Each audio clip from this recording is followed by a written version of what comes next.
ఎక్కడ మీ ఇల్లు? చెప్పు చెప్పు, ఏం చేసావు చెప్పు.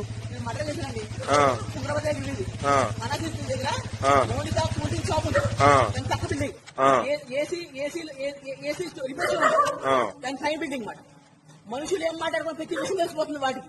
ఎవట్లకి? మా అమ్మకి మా తమ్ముడికి. నా మనసులో ఏ విషయాలు చూస్తే తెలిసిపోతుంది. కడుపులో చాలా స్ట్రాంగ్ గా ఉండేది, అది మనుషులు కాదు. ఉంది ఎంత పొడి నాకు చేయబడుతుంది. నేను కౌంటోండి, నేను కౌంటర్ వైశాఖని. అది ఆడప్పుడు ఎంత కొట్టేసే అది స్ట్రాంగ్ గా ఉంటాడు. కొట్ట ఎంత స్ట్రాంగ్ గా నాకు స్ట్రాంగ్ గా ఉంది. ఏం చేస్తుంది మీ అమ్మగారు? దిగాం సార్, తీసుకుంటే మీ తమ్ముడు అది దిగాం సార్. అదే కళ్యాణ్ అంటారు కదా, ఏదో దిగాం సార్. అది తమ్ముడు నిరూపిస్తాను సార్, నేను మనిషిని సార్.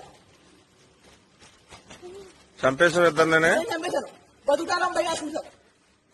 సరే సరే దిగా సార్, అది పీపుతా సార్. నా మనసులో ఏమైనా చెప్పేస్తాయి విషయాలని. రక్తం స్ట్రాంగ్ గా ఉంది, మనసు స్ట్రాంగ్ గా ఉంది. అసలు నేను ఎలా 18 సంవత్సరాలు పీకుతున్నాయి. 9 సంవత్సరాలు దొంగలోటు మారుతున్నారు. నా విషయాలు తెలిసిపోతున్నాయి, నన్ను దగ్గర కొడుతున్నాయి. నలుగురితో మాట్లాడినట్లా నా పిచ్చి ఏం చెప్తుంది. పిచ్చి 18 రోజులు తిండి కూడా పట్టట్లేదు నాకు. నా కొంపలో ఏమిచ్చి పొడిచావు? కత్తికి పొడిచాను సార్. ఇద్దరిని పొడిచాను.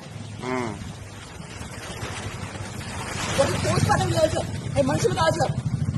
కడుపులో స్ట్రాంగ్ గా ఉంటుంది, ఏంటో తెలియాలి నాకు. ఎంత ట్రై చెప్తే కదా అంత స్ట్రాంగ్ గా ఉంది. కౌంటర్ ఇంకా లేదు సార్. ధైర్యాన్ని చంపేస్తాను సార్. ఏం పేరు మీ అమ్మగారి పేరు? గురుపూడి మహాలక్ష్మి. మీ తమ్ముడి పేరు? గురుపూడి రవితేజ. మీ నాన్నగారు ఉన్నారా? మా నాన్న చంపేశాడు మా తమ్ముడు. గురుపూడి శ్రీరాముడు. మనుషులుగా తెలియాలి సరే, మనిషి తల తెచ్చుకున్నాయి. ఏదో